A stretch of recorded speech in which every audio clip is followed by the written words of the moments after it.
Hello everyone, welcome to this channel. आज के इस वीडियो लेक्चर में हम डिस्कस करने वाले हैं आपके एक सब्जेक्ट फ्लूइड मैकेनिक्स के बारे में। इससे पहले के लेक्चर में हमने डिस्कस किया था आपकी जो Gupta and Gupta civil engineering की बुक है, उसमें एक टॉपिक को हमने लिया था जो कि था आपका वोर्टेक्स फ्लो और लिक्विड इन रिलेटिव इक्विलिब्रियम। आज के इस वीडियो लेक्चर में हम एक और इम्पोर्टेंट टॉपिक के जो क्वेश्चंस हैं गुप्ता एंड गुप्ता बुक के, उसके बारे में डिस्कस करेंगे और वो टॉपिक आपका है फ्लूइड डायनामिक्स। लेक्चर में भी हमने डिस्कस किया था फ्लूइड डायनामिक्स के बारे में, हमने पढ़ा था। पूरी डिटेल जो लेक्चर की वो आपको लिंक में मिल जाएगी डिस्क्रिप्शन बॉक्स में। लेकिन आज जो हम उसके बेस्ड जितने भी क्वेश्चंस हैं उनके ऊपर डिस्कस करेंगे। फ्लूइड डायनामिक्स में हमने जनरली बर्नौलीज इक्वेशन की बात की थी, हमने इसकी एप्लीकेशंस क्या क्या हैं, venturimeter, orifice meter, Pitot tube, इसके बारे में हमने डिस्कस किया था। अजम्पशंस क्या क्या लिए जाते हैं, कैसे इक्वेशंस को सॉल्व की जाती है, उन सब के बारे में हमने डिस्कस किया था। तो चलिए स्टार्ट करते हैं फ्लूइड डायनामिक्स के ऊपर आए हुए क्वेश्चंस के बारे में।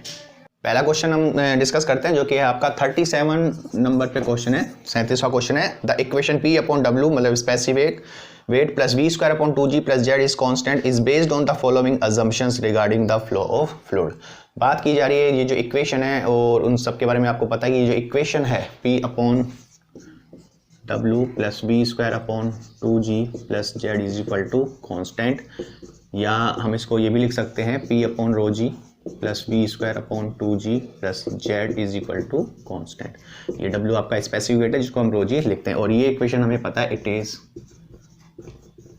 Bernoulli's equation. और बात की जा रही है कि जो बर्नौलीज इक्वेशंस है वो किस अजम्पशंस पे बेस्ड है, या ये जो हमने ड्राइव किया था फॉर्मूला वो क्या क्या अजम्पशंस थे। तो सबसे पहले अगर हम अजम्पशंस की बात करें, अजम्पशंस जो लिए थे तो सबसे पहला था जो फ्लो है वो आपका स्टडी होना चाहिए। दूसरा अजम्पशन आपका था नॉन विस्कस मतलब नॉन विस्कस फ्लो, और तीसरा आपका अजम्पशन था इनकम्प्रेसिबल। ये जनरली तीन अजम्पशंस हमने डिस्कस किए थे जब डिराइव किया था इस इक्वेशंस को।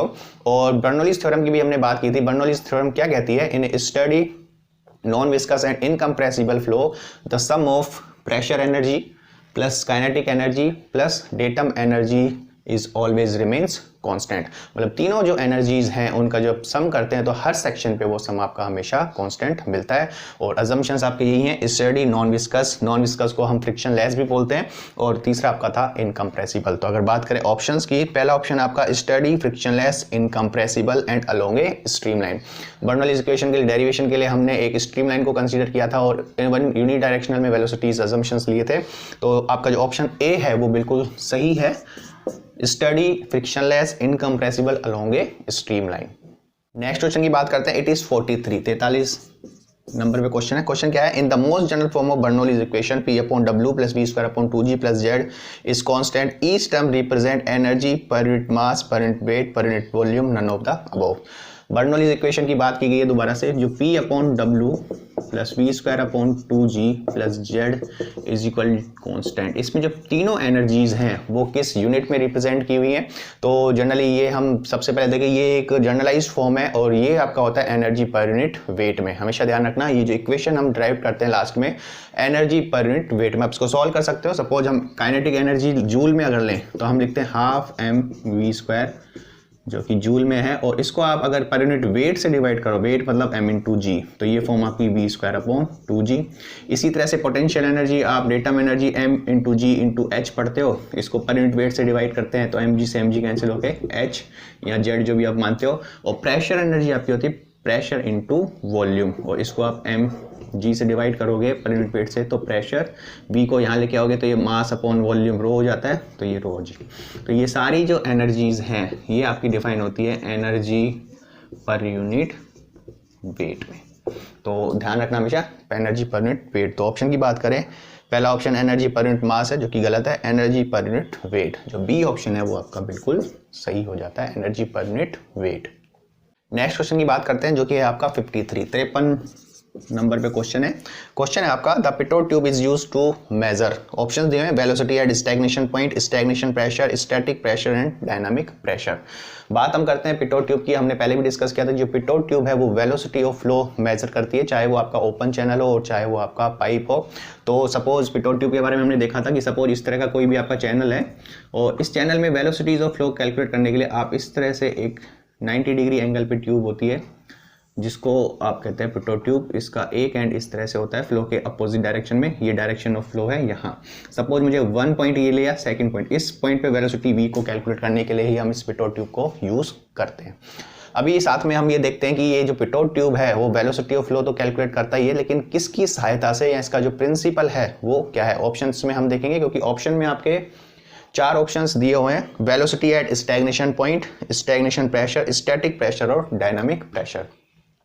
तो सबसे पहले हम इन तीनों को समझते हैं कि जो स्टैटिक प्रेशर है, आपका डायनामिक प्रेशर है और जो स्टैग्नेशन प्रेशर है वो क्या क्या होते हैं, उसके बाद हम डिस्कस करते हैं, क्योंकि आगे आपका एक और क्वेश्चन आएगा पिटोट स्टैटिक ट्यूब, तो यहीं हम इसको डिस्कस करेंगे। तो देखते हैं, सबसे पहले हम बात करें अगर स्टैटिक और डायनामिक प्रेशर की, तो स्टैटिक और डायनामिक प्रेशर के लिए आप क्या कर सकते हो, सपोज यहाँ पे आपका जो प्रेशर होगा, सपोज यहाँ हमने एक पीजोमीट्रिक ट्यूब सपोज आप लगाते हो और इस पॉइंट पे जो पाइप, सपोज एक पाइप को ही हम कंसीडर करते हैं इस तरह से, तो इस पाइप में जो भी आपका प्रेशर होगा उससे राइज होगा, ये लिक्विड जितना राइज होगा वो आपका इस स्टैटिक प्रेशर की वजह से, ये आपका हो जाता है static pressure.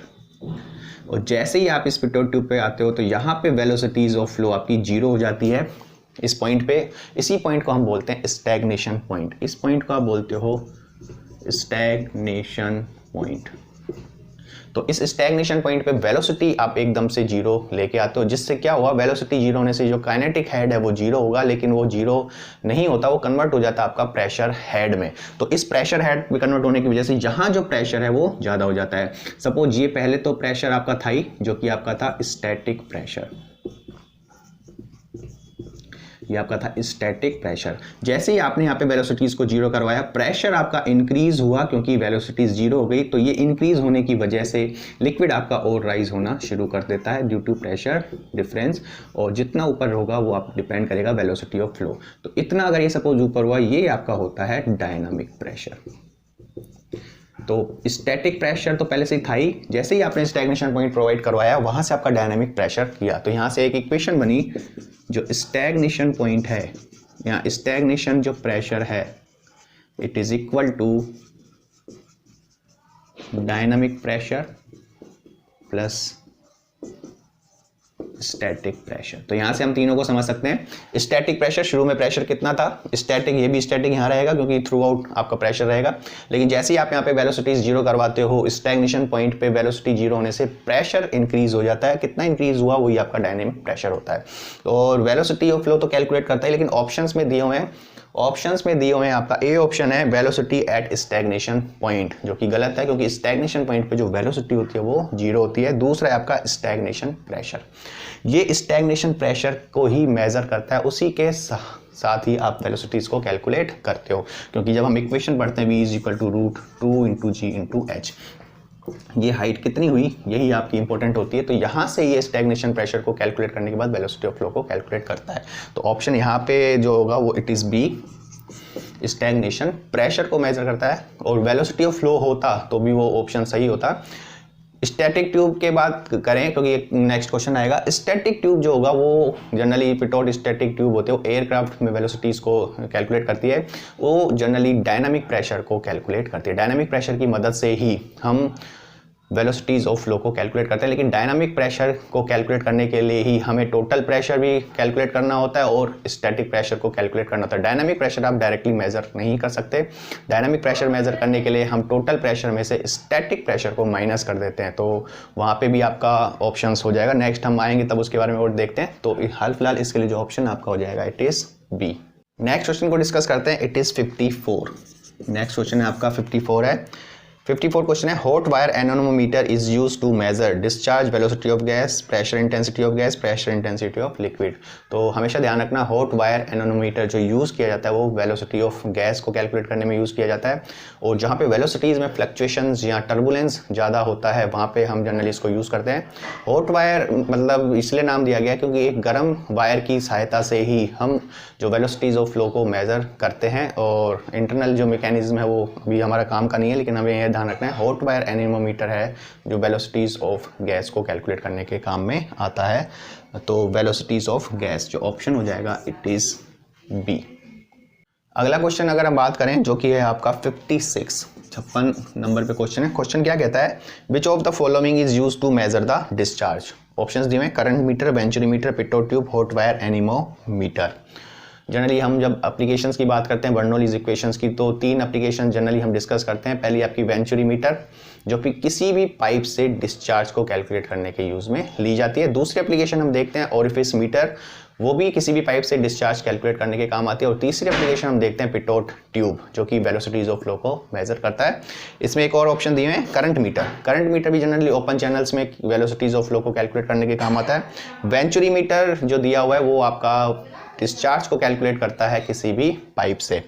Pitot tube velocities of flow को, और hot wire anemometer velocities of gas को। तो यहाँ अगर ऑप्शन की बात करें तो वेंचुरीमीटर जो बी है वो आपका यूज होता है डिस्चार्ज को कैलकुलेट करने के लिए। नेक्स्ट क्वेश्चन है 57 क्वेश्चन के बारे में देखें, वही मैंने पहले भी डिस्कस किया था। The Pitot static tube measures.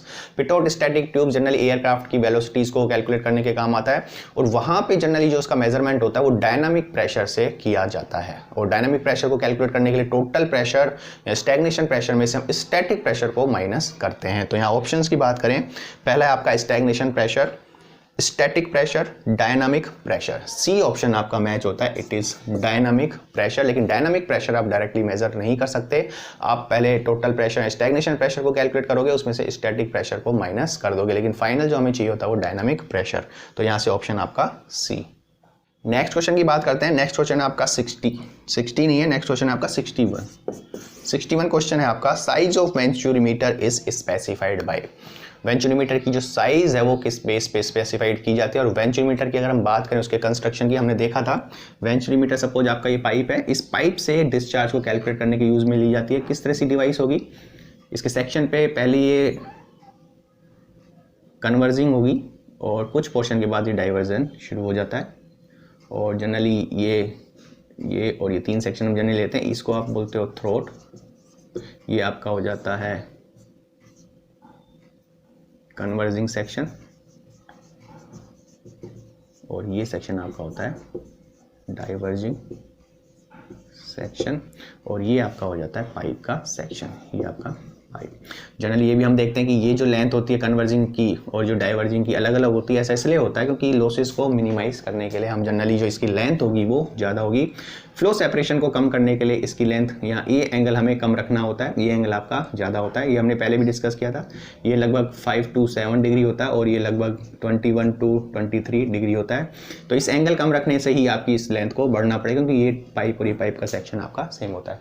बात की जा रही है कि जो इसकी साइज है वो कैसे स्पेसिफाइड होती है। पहला ऑप्शन है पाइप डायमीटर, केवल पाइप डायमीटर से नहीं होगी, थ्रोट डायमीटर उससे भी नहीं, एंगल ऑफ डाइवर्जिंग सेक्शन, और डी है both pipe diameter as well as throat diameter. तो पाइप डायमीटर भी इंपॉर्टेंट होगा इस केस में और थ्रोट डायमीटर भी इंपॉर्टेंट होगा, क्योंकि एंगल ऑफ कन्वर्जेंस भी आपका वहीं से ही आएगा। तो अगर ऑप्शंस की बात करें, जो डी ऑप्शन आपका यहाँ पे मैच होता है, जो वेंचुरीमीटर है वो पाइप के डायमीटर्स और जो थ्रोट के डायमीटर इन दोनों से डिफाइन की होती है।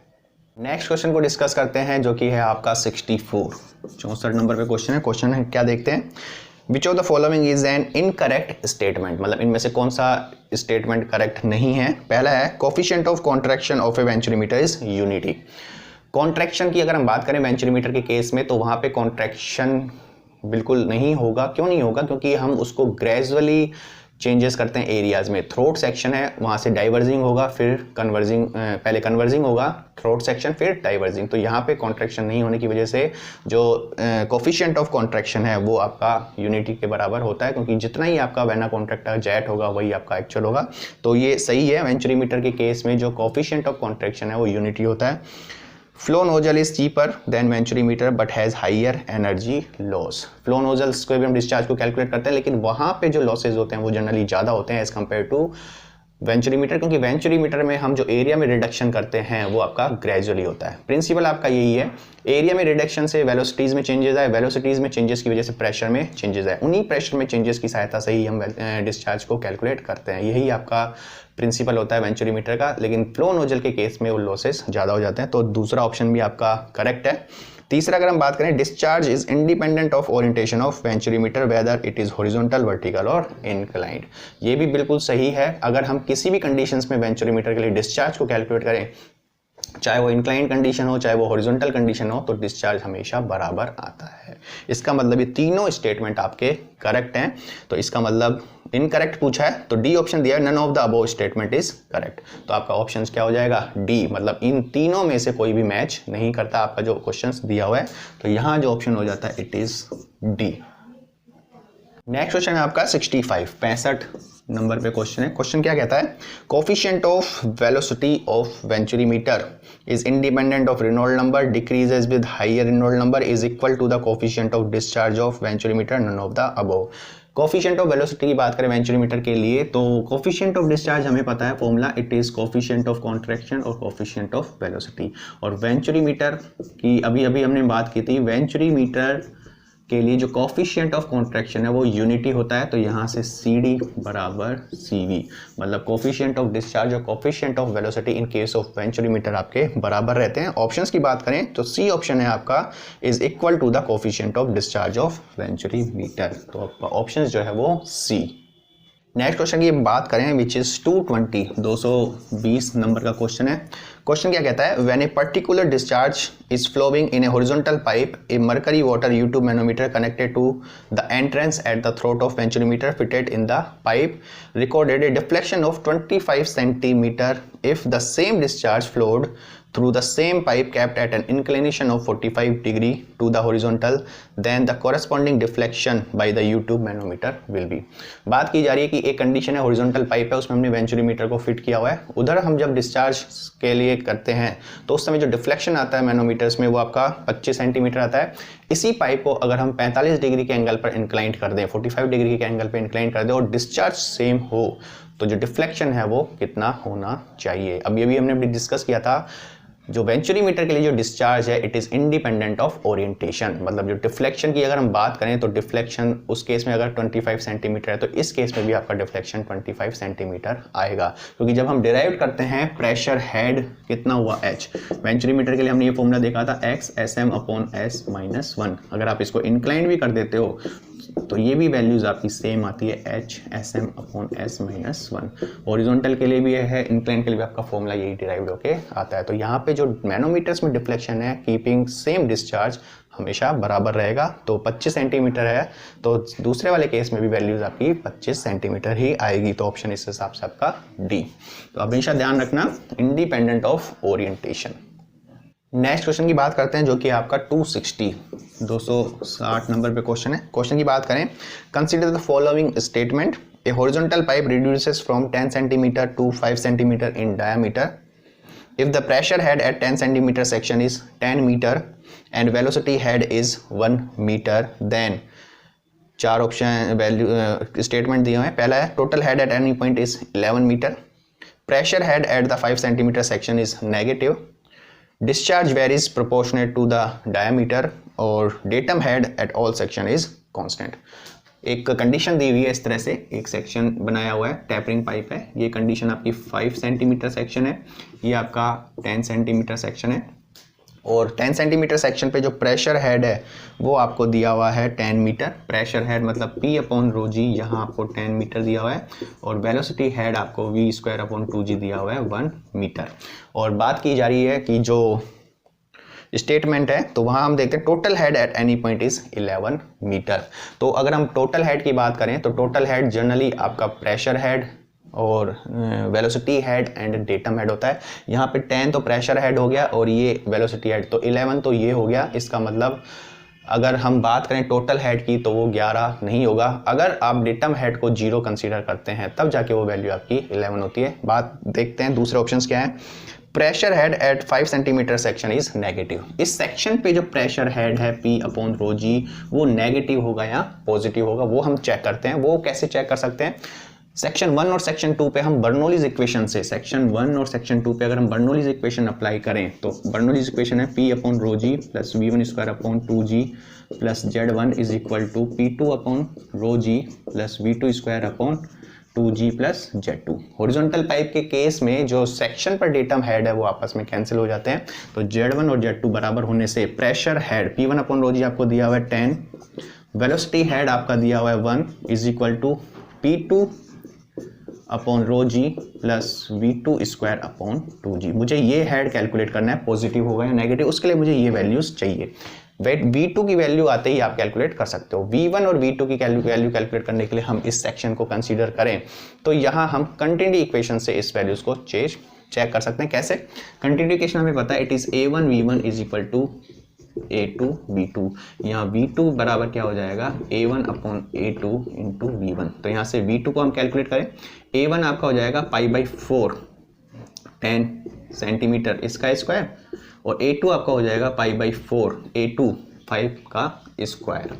तो यहाँ से V2 की बात करें तो π/4 कैंसिल, और V1 तो है ही 10 5 1 2 का स्क्वायर 4 V1। लेकिन मुझे V2² अपॉन 2G यहाँ से आप डायरेक्ट कैलकुलेट कर सकते हो। दोनों तरफ अगर हम स्क्वायर करें तो V2² is equal to 16 V1²। मैंने डिवाइड किया 2G से, यहाँ पे भी डिवाइड किया 2G से। तो V2² अपॉन 2G कैलकुलेट कैसे होगा, 16, और ये V1² अपॉन 2G की वैल्यू आपको दी हुई है, it is 1। V1² upon 2G value आपको दी हुई है 1, तो ये हो जाएगा 16। तो इसका मतलब 10 + 1 11 is equal to P2 upon rho G plus ये वैल्यू अभी हमने सॉल्व की थी 16। तो यहाँ से P2 अपॉन रो जी की अगर हम बात करें तो ये वहाँ जाके नेगेटिव हो जाता है, इट इज़ -5 मीटर। तो ये स्टेटमेंट सही है। इस सेक्शन पर जो प्रेशर हेड है वो आपका नेगेटिव रहेगा।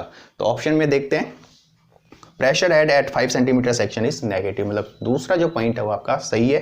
तीसरा, discharge varies proportional to the diameter, जो कि गलत है। डिस्चार्ज हमेशा हर सेक्शन पे आपका कांस्टेंट रहता है, तो तीसरा स्टेटमेंट आपका गलत है। चौथा, datum head at all section is constant. Datum head जो होगा वो हर सेक्शन पे कांस्टेंट रहेगा, क्योंकि हॉरिजॉन्टल पाइप है। पाइप अगर आपका इंक्लाइंड होता तो हर सेक्शन पे डेटम हेड भी आपका चेंज हो जाता। तो ऑप्शन में देखें 1 2 and 4 are correct, 1 and 3 are correct, 3 तो है ही नहीं, 4 अलोन इज करेक्ट, और डी है 1 2 3। तो यहाँ अगर हम पहला पॉइंट देखें, total head at any point is 11 metre. तो इस केस में अगर हम ऑप्शंस, मोर अप्रोप्रिएट ऑप्शंस की बात करें, क्योंकि आपका दूसरा स्टेटमेंट भी सही है, आपका चौथा स्टेटमेंट भी सही है, तो यहाँ से ऑप्शंस अगर बात करें, क्योंकि 4 अलोन इज करेक्ट, क्योंकि 4 अलोन करेक्ट नहीं हो सकता, सेकंड भी आपका करेक्ट है। तो मोर अप्रोप्रिएट ऑप्शन की बात करें तो पहला ऑप्शन भी आपका करेक्ट हो सकता है। वो हमें अज्यूम करना पड़ेगा कि जो डेटम हेड है वो आपका 0, डेटम हेड 0 होते ही ये आपकी 11। तो मोर अप्रोप्रिएट ऑप्शन की बात करें तो ए ऑप्शन जो होगा आपका 1 2 and 4 are correct. A option जो होगा 1 total head 11, 2 negative pressure head, और 4 मतलब जो डेटम हर सेक्शन पे जो डेटम हेड है वो कांस्टेंट रहेगा। तो ए ऑप्शन आपका मोर अप्रोप्रिएट होता है। इस गुप्ता एंड गुप्ता में आपका जो आंसर दिया हुआ है वो आपका सी दिया हुआ है, 4 अलोन इज करेक्ट।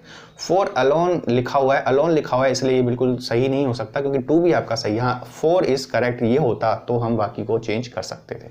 तो मोर अप्रोप्रिएट की बात करें तो ए ऑप्शन आपका मैच करता है।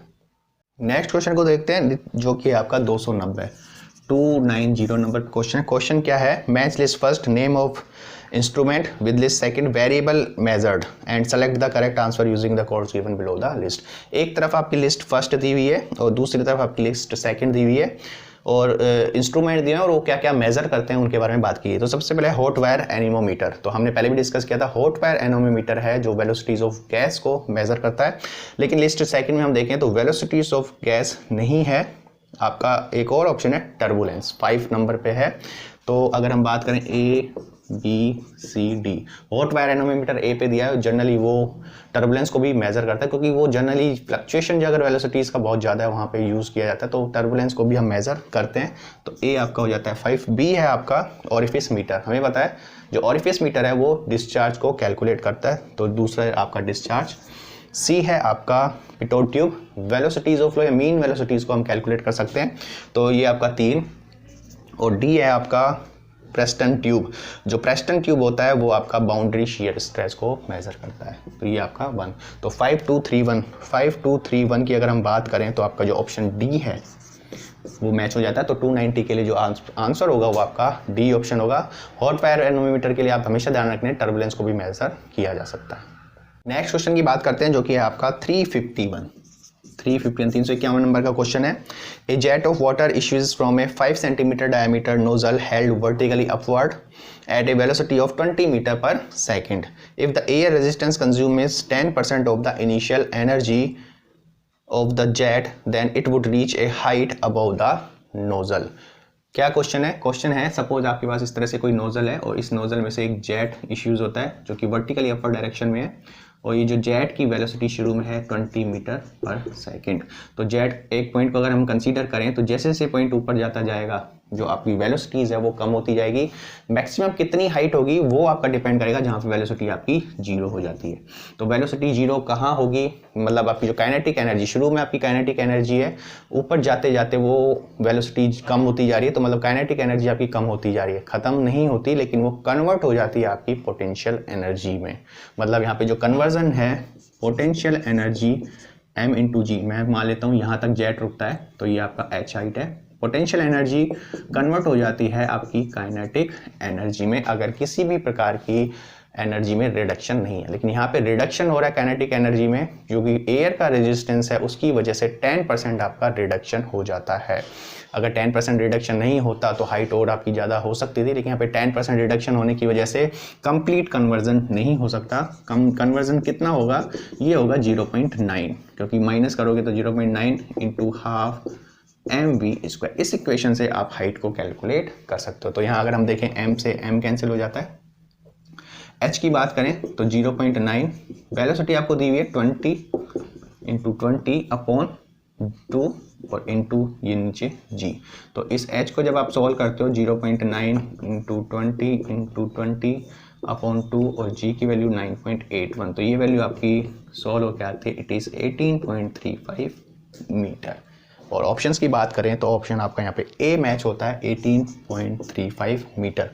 यहाँ अगर रिडक्शन नहीं होता एयर का तो इसी कंडीशंस में जो आपकी हाइट और ज़्यादा हो सकती थी।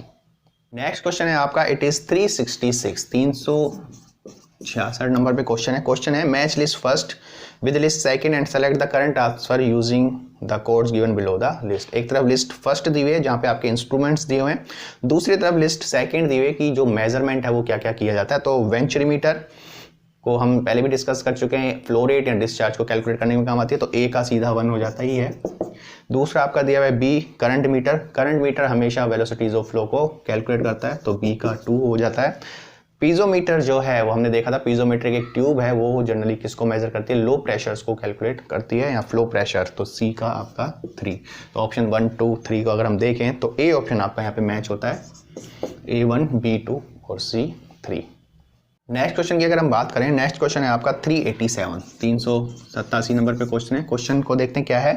क्वेश्चन है मैच लिस्ट फर्स्ट फिनोमिनन दिए हुए हैं with list second equation concept involved and select the correct answer using the codes given below the list. एक तरफ लिस्ट फर्स्ट दिए हुए फिनोमिनन दिए हुए जैसे suppose force developed in A pipe band, और दूसरी तरफ आपके कंसेप्ट या इक्वेशंस क्या यूज होती हैं उसके लिए। तो जब भी हम बैंड में फोर्स की बात करते हैं तो मोमेंटम इक्वेशन को हम यूज करते हैं, हम पहले भी पढ़ चुके हैं। तो ए की बात करें force developed in A pipe band, तो इधर लिस्ट सेकंड में हम देखें तो आपका है मोमेंटम इक्वेशन 3। दूसरा है बी फिनोमिनन है बी आपका पिटोट स्टैटिक ट्यूब। जो पिटोट स्टैटिक ट्यूब है वो क्या होती है, एनर्जी इक्वेशंस है पहला। दूसरा ऑप्शन है एनर्जी इक्वेशन, कंटिन्यूटी इक्वेशन नहीं है और मोमेंट ऑफ मोमेंटम भी नहीं है, तो यहाँ पे एनर्जीज इक्वेशंस आपकी सही हो जाती है, तो बी आपका सेकंड। सी आपका फिनोमिनन है flow through smaller passage produces higher velocity. किसी भी सेक्शन में अगर एरियाज को हम रिड्यूस करते जाते हैं तो वेलोसिटीज में चेंजेस किस प्रकार से होते हैं वो आपको कंटिन्यूटी इक्वेशंस बताती है। तो यहाँ पे सी की बात करें तो एक मैच हो जाता है, और डी की बात करें वोर्टेक्स फ्लो जनरली हम मोमेंट ऑफ मोमेंटम से ही इसको यूज़ करते हैं, तो यहाँ पे 4। तो ये ऑप्शन आपका सही है, 2 मतलब A3 B2 C1 और D4। और यहाँ अगर हम क्वेश्चन की बात करें तो 3 2 1 4 ये आपका बी ऑप्शन मैच कर जाता है, तो इसका आंसर जो होगा आपका बी। नेक्स्ट क्वेश्चन की अगर हम बात करें, इट इज़ 412 नंबर पे क्वेश्चन है। क्वेश्चन की बात करें the limit of the values of the coefficient of discharge of venturimeter is between. बात की जा रही है कोफिशिएंट ऑफ डिस्चार्ज, हमने डिस्कस किया हुआ है फ्लूइड डायनामिक्स में जब हमने चैप्टर को डिस्कस किया था। Coefficient of discharge generally ratios होता है आपका actual discharge upon theoretical discharge का, और इसकी वैल्यू हमेशा 1 से कम होगी क्योंकि एक्चुअल डिस्चार्ज होगा वो लॉसेस से होके गुजरता है और थ्योरेटिकल डिस्चार्ज आपका लॉस कंसीडर नहीं करते। तो ये तो फैक्ट है कि जो CD होगी मतलब कोफिशिएंट ऑफ डिस्चार्ज है वो 1 से हमेशा कम होती है। बात की जा रही है वेंचुरीमीटर के लिए, तो CD अगर हम बात करें वेंचुरीमीटर के लिए तो ये जनरली 0.94 टू 0.98 लिया जाता है। दूसरी है वो एक और डिवाइस है जिसको हम बोलते हैं ऑरिफिस मीटर। ऑरिफिस मीटर को जनरली हम ज़्यादा यूज इसलिए नहीं करते क्योंकि उसमें जो लॉसेज होते हैं वो ज़्यादा होते हैं, क्योंकि वहाँ पे जो एरिया में रिडक्शन होता है वो सडनली रिडक्शन होता है जिसकी वजह से फ्लो सेपरेशन आपका ज़्यादा होता है, और इसी वजह से जो CD है वो जनरली आपका 0.64 टू 0.68 वैल्यूज याद रखनी पड़ेंगी आपको। ये है आपका वेंचुरीमीटर, ये रेंज है आपका, और ये है आपका ऑरिफिस मीटर। तो अगर हम बात करें ऑप्शंस की तो ऑप्शन में देखें पहला ऑप्शन 0.6 से 0.75, 768, 8194, 952, 99। जो मोर अप्रोप्रिएट ऑप्शन है वहाँ पे D हो जाता है, इट इज़ 0.95 टू 0.99, क्योंकि यहाँ पे जो वेंचुरीमीटर में रिडक्शन है वो ग्रेजुअली होने की वजह से लॉसेस कम, मतलब फ्लो सेपरेशन कम जितना होगा उतने ही आपके लॉसेस कम होंगे, एडी करंट्स वगैरह इंट्रोड्यूस्ड नहीं होते। तो ऑप्शन की बात करें तो D ऑप्शन आपका यहाँ पे मैच हो जाता है। नेक्स्ट क्वेश्चन को डिस्कस करते हैं जो कि है आपका 413, 413 नंबर का क्वेश्चन है। Match list first with second and select the correct answer using the codes given below the list. एक तरफ लिस्ट फर्स्ट है, दूसरी तरफ लिस्ट सेकंड है। लिस्ट फर्स्ट में A B C D दिए हुए हैं, लिस्ट सेकंड में 1 2 3 4 दिया हुआ है। तो A की अगर हम बात करें, A आपका दिया हुआ है moment of momentum equation. Generally moment of momentum equation जब भी बात होती है तो जो सर्कुलेटरी फ्लो होते हैं हम हमेशा दोबारा मोमेंट का मोमेंट करते हैं तो वहाँ पे हम यूज़ करते हैं। वोर्टेक्स फ्लो के केस की में बात करें तो यहाँ पे जो ऑप्शन है अगर देखें हम तीसरा, equation based on conservation of momentum principle applicable to circulatory flow, तो यहाँ पे तीसरा जो A के साथ मैच होता है। B की अगर हम बात करें, B है आपका बर्नौलीज इक्वेशन। तो बर्नौलीज इक्वेशन जनरली फ्लो के लिए यूज़ की जाती है, जो अजम्पशंस होते हैं वो स्टडी एंड इनकम्प्रेसिबल होते हैं। तो बात अगर हम करें दूसरा ऑप्शन हम देखें, equation of motion of one dimensional steady flow of ideal and incompressible fluid, ये आपका मैच हो जाता है। B के लिए सेकंड मैच होता है। C आपका है आयलर्स इक्वेशंस। आयलर इक्वेशन की अगर हम बात करें तो आयलर इक्वेशन में जनरली जो बर्नौलीज इक्वेशन है वहीं से ही आयलर इक्वेशन से हम बर्नौलीज इक्वेशन को ड्राइव करते हैं। तो आयलर इक्वेशन में दो तरह के ही हम प्रेशर या ग्रेविटी को इंट्रोड्यूस करते हैं। तो अगर हम देखें इस लिस्ट सेकंड में, equation two find energy losses in A pipeline having laminar flow, ये नहीं है, दूसरा हो गया था तीसरा। चौथा हम देखें, 3 dimensional equation of motion based on principle of conservation of moment for ideal and incompressible fluid flow. तो ये आपका जो है C, ये आपका यहाँ से मैच होता है, इट इज़ 4। जनरली जो आयलर्स इक्वेशंस है वो इस तरह से हम इसको यूज़ करते हैं। D है आपका हेजन पोइजले इक्वेशन। जनरली जब बात होती है हेजन, हमने पहले भी डिस्कस किया था, flow through circular pipes, laminar flow through circular pipes के केस में इस इक्वेशन को हम यूज करते हैं। तो अगर हम पहला देखें, equation two find energy loss in A pipeline having laminar flow, तो यहाँ से D आपका 1, तो ये हो जाता है 3 2 4 1। देखें हम कोड्स में ऑप्शंस देखें तो जो आपका 3 2 4 1 जो आपका D ऑप्शन है वो यहाँ से मैच कर जाता है। जो हेजन पोइजले है वो हम जनरली पढ़ते हैं laminar flow through circular pipe के लिए इक्वेशंस होती हैं, उसके बारे में हमने पढ़ भी रखा है। और सारे चैप्टर जितने भी आपके क्वेश्चंस के साथ डिस्कस होते हैं उनके लिंक आपको इस डिस्क्रिप्शन बॉक्स में मिल जाएंगे। तो ये बात हुई आपकी 413 की। नेक्स्ट क्वेश्चन को डिस्कस करते हैं जो कि है आपका 415, 415 नंबर का क्वेश्चन है। क्वेश्चन क्या कहता है, a pitot tube coefficient 1 is used to measure the velocity of air of mass density 1.2 kg per meter cube. If the head difference in a vertical U2 filled with water is 12 mm, then the velocity of air will be.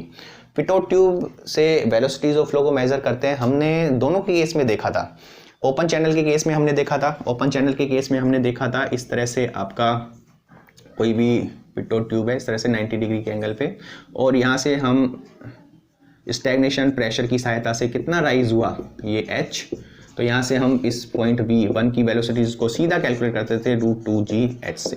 तो यहाँ open channel के case में हम इसको use करते हैं ऐसे। लेकिन जब कभी भी बात होती है पाइप के केस में, क्योंकि पाइप में जनरली हाई प्रेशर होते हैं या पाइप से हम वेलोसिटीज ऑफ गैस को भी मेजर करने के काम में ली जाती है, तो उस केस में आपकी ये जो ये जो आपका कंस्ट्रक्शन है वो सही नहीं होता, क्योंकि अगर यहाँ पे हाई प्रेशर होगा तो ये लिक्विड यहाँ से बाहर भी जा सकता है, यहाँ गैस होगी तो एस्केप कर जाएगी। तो यहाँ पे थोड़ा मॉडिफिकेशन करना होता है। मॉडिफिकेशन के लिए हम क्या करते हैं, इस पिटोट ट्यूब, सपोज हमें पाइप से किसी भी गैस की वेलोसिटीज़ को कैलकुलेट करना है, तो इस पिटोट ट्यूब के साथ हम एक मैनोमीटर्स को अटैच करते हैं। कैसे अटैच करते हैं, इस तरह से सपोज आपका पाइप है और इस पाइप से किसी भी गैस का, सपोज एयर, इसी की बात करें, एयर का फ्लो होता है, तो इसके लिए क्या करेंगे, हम यहाँ पे पिटोट ट्यूब को इस तरह से मैनोमीटर के साथ अटैच कर देते हैं। तो यहाँ क्या होगा, यहाँ पे इस तरह से आपकी होगी, यहाँ इस पॉइंट पे 1 और ये आपका स्टैग्नेशन पॉइंट 2। शुरू में आपका लेवल बराबर होगा, आपने वाटर फिल करा हुआ है, एयर जैसे यहाँ पे वेलोसिटी 0 होगी, यहाँ पे प्रेशर ज़्यादा होने की वजह से ये लेवल आपका यहाँ पे नीचे आएगा और ये लेवल आपका ऊपर चला जाएगा। तो इस कंडीशन में हम गैस को भी, प्रेशर को मेजर कर सकते हैं, क्योंकि एस्केप कहीं नहीं होगी। तो ये लेवल आपका नीचे आया और ये लेवल आपका ऊपर, और ये डिफरेंस आपका आया x, जो कि आपका क्वेश्चन में दिया हुआ है, और मुझे V1 को कैलकुलेट करना है, V को यहाँ से कैलकुलेट करना है। तो यहाँ पे V कैलकुलेट करने के लिए क्या फॉर्मूला होता है, V बराबर होता है √2g × h। ये जो h है, ये इस पॉइंट और इस पॉइंट में प्रेशर हेड डिफरेंस। यहाँ पे ये h आपका टोटल स्टैटिक प्रेशर कितना है वो, लेकिन यहाँ पे जो h होगा वो प्रेशर हेड डिफरेंस। और इसके लिए हम मैनोमीटर इक्वेशन से इसको कैलकुलेट करते ही हैं। मैनोमीटर में भी हमने पढ़ चुका है कि 2 पॉइंट पे प्रेशर डिफरेंस के लिए जो x का फॉर्मूला आपका होता है, इट इज़ x SM/s-1, जहाँ पे x क्या होगा, जो भी आपका मैनोमेट्रिक फ्लूइड है उनके लेवल में डिफरेंस, SM जो भी आपकी मैनोमेट्रिक फ्लूइड है उसकी स्पेसिफिक ग्रेविटी, S जो भी आपकी लिक्विड या गैस फ्लो करती है उसकी स्पेसिफिक ग्रेविटी, और 1। तो यहाँ से अगर हम बात करें वेलोसिटीज़ की, तो सीधा हम यहाँ से कैलकुलेट कर सकते हैं 2g की वैल्यू 9.81 × h की जगह आप रखते हो x SM/s-1। तो यहाँ से वेलोसिटी को कैलकुलेट करने के लिए वैल्यूज़ रखें सारी, √2 9.81 x, लेवल में डिफरेंस कितना है ये आपको क्वेश्चन में दिया हुआ है, 415 नंबर का क्वेश्चन था, 12 mm जो डिफरेंस है ये आपको दिया हुआ है, इट इज़ 12 mm। तो 12 mm की जगह 12 × 10⁻³ x हो गया।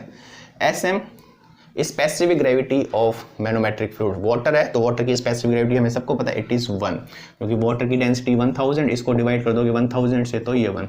नीचे है S specific gravity of flowing fluid, तो वो आपको दिया हुआ है एयर। तो एयर की डेंसिटी आपको दी हुई है, डेंसिटी ऑफ एयर आपको दी हुई है 1.2। तो स्पेसिफिक ग्रेविटी निकालने के लिए 1.2 को डिवाइड कर दोगे आप 1000 से, तो 1.2 डिवाइड हो गया 1000 - 1। तो ये सारे वैल्यूज़ आ गई। यहाँ जब आप इसको सॉल्व करते हो तो ये वैल्यूज़ आपकी आती है लगभग 13.99 मीटर/सेकंड, जो कि लगभग बराबर होगी 14 मीटर/सेकंड। करके देखना आप, इसको सॉल्व करके देखना, और ये वैल्यूज़ लगभग आपकी इतनी आएगी। तो अगर हम बात करें ऑप्शन की, क्या क्या दिए हैं ऑप्शन देखते हैं। ऑप्शन आपका दिया हुआ है, पहला ऑप्शन दिया हुआ है 10 मीटर/सेकंड, 14 मीटर/सेकंड, 17 और 20। तो यहाँ पे 14 मतलब जो बी ऑप्शन है वो आपका मैच कर जाता है। तो जनरली पिटोट ट्यूब हम ओपन चैनल के केस में इस तरह से कंस्ट्रक्शन होगा, लेकिन जब गैसेज को हमें वेलोसिटीज़ कैलकुलेट करनी है, पाइप से हाई प्रेशर कैलकुलेट करना है, तो हमें इसके साथ एक यूट्यूब मैनोमीटर को अटैच करना होता है। प्रेशर हेड में डिफरेंस कितना होगा वहीं से हम वेलोसिटी को मेज़र करते हैं। ये आपका h। तो ये तो बात हुई आपके जो भी क्वेश्चंस थे फ्लूइड डायनामिक्स में उन सब के बारे में। नेक्स्ट लेक्चर में हम एक और टॉपिक के बारे में डिस्कस करते हैं। आज के लिए इतना ही।